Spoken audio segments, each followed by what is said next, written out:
Perezida wa Tanzania Samia Suluhu Hassan yavutse ku itariki 27 Mutarama umwaka w'1960. Ni perezida wa gatandatu wa Tanzania wo mu ishyaka riri ku butegetsi rya Chama c'Amapinduzi. Mu gitondo cyo kuri wa gatandatu tariki ya 1 Ugushyingo umwaka w'2025 nibwo komisiyo y'amatora yo muri Tanzania yatangaje ko Samia Suluhu Hassan ari we watsinze amatora y'umukuru w'igihugu n'amajwi 97.66%. Komisiyo y'amatora yatangaje ko Samia yabonye amajwi arenga miliyoni 31.9 bingana na 97.66% by'abatoye bose. Ubwitabire kuri aya matora bwari kuri 87% mu gihe abiyandikishije gutora bari miliyoni 37.6.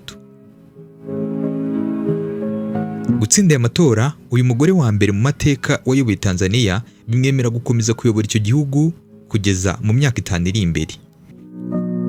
Aya matora yabaye ku wa gatatu yakurikiwe n'imyigaragambyo yaranzwemo n'urubyiruko rwiraye mu mihanda mu mijyi inyuranye muri Tanzania mu kwamagana amatora avuga ko ataciye mu mucyo. Abigaragambya bashinja leta kubangamira demokarasi kubera kuwizamo abayobozi bakomeye batavuga rumwe n'ubutegetsi, aho umwe muri bo yafunzwe undi akabuzwa kwiyamamaza, bikongera amahirwe yo gutsinda amatora Perezida Samia Suluhu Hassan hamwe n'ishyaka ari muri ku butegetsi rya Chama c'Amapinduzi. Ishyaka rya mbere rikomeye ritavuga rumwe n'ubutegetsi Chadema rivuga ko abantu babarirwa mu magana bishwe muri Tanzania mu gihe cy'iminsi 3 y'imyigaragambyo yakurikiye amatora. Icyo nakwibutsa nuko ubwa mbere Samia ajya ku butegetsi byari mu mwaka wa 2021 nyuma y'urupfu rwa John Pombe Magufuli. Samia w'imyaka 35 akaba agiye kongera kuyobora mu gihe cy'imyaka 5 iri imbere Tanzania ituwe n'abaturage barenga miliyoni 38.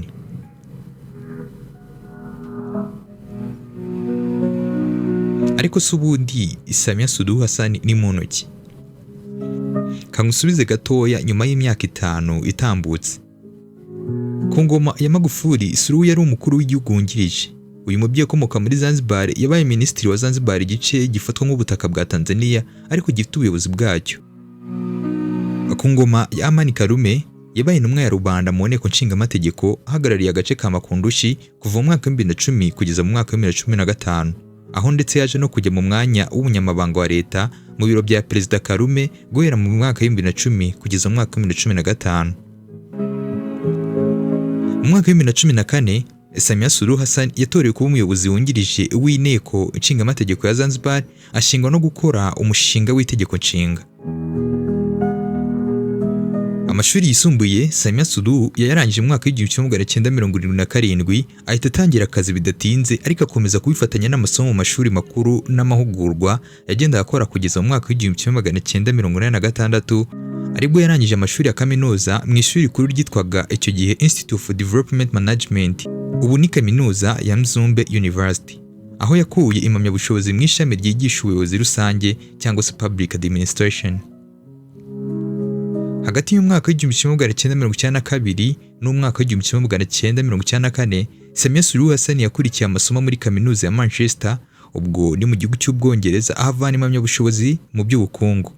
Mu mwaka wa 2015 yabonye impamyabushobozi y'icyiciro cya gatatu cya kaminuza mu bijyanye n'iterambere ry'ubukungu bw'abaturage.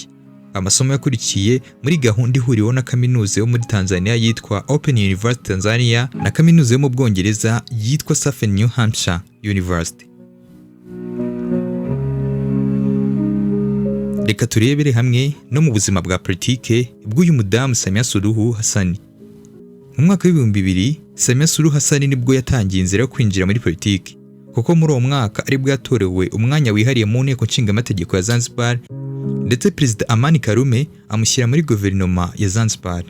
Icyo gihe yari umuyobozi w'umugore umwe rukumbi muri guverinoma, ibintu byamubereye ikigeragezo kitoroshye kubera ko bagenzi be b'abagabo bamusuzuguraga. Ibi ariko ntibyamubujije gukora akazi ke neza, kuko ndetse yongeye no kugirirwa icyizere mu mwaka wa 2005 akomeza kuguma muri guverinoma ya Zanzibar. Mu mwaka wa 2010 ku ngoma ya Perezida Jakaya Kikwete, Samia Suluhu Hassan yiyamamarije umwanya mu nteko nshingamategeko ya Tanzania ahagarariye agace ka Makunduchi ko muri Zanzibar, ndetse yegukana intsinzi ku majwi 80%. Perezida Kikwete bituma amushyira mu mwanya wa minisitiri ushinzwe ibikorwa bya guverinoma.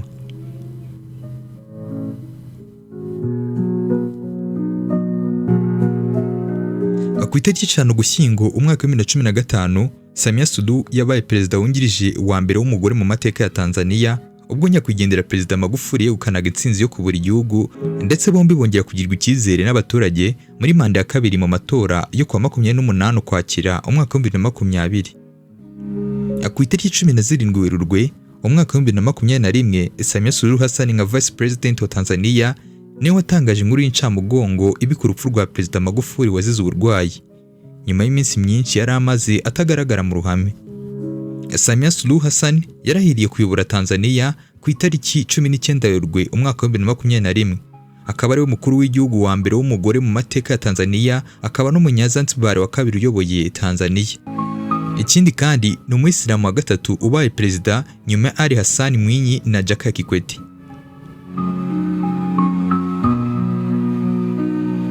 By'akarusho rero Samia Suluhu Hassan ubu n'umwe mu bakuru b'ibihugu b'abagore batatu bari ku buyobozi hamwe na Sahili Work wa Ethiopia ndetse na Tumbo Nandi wa Namibia.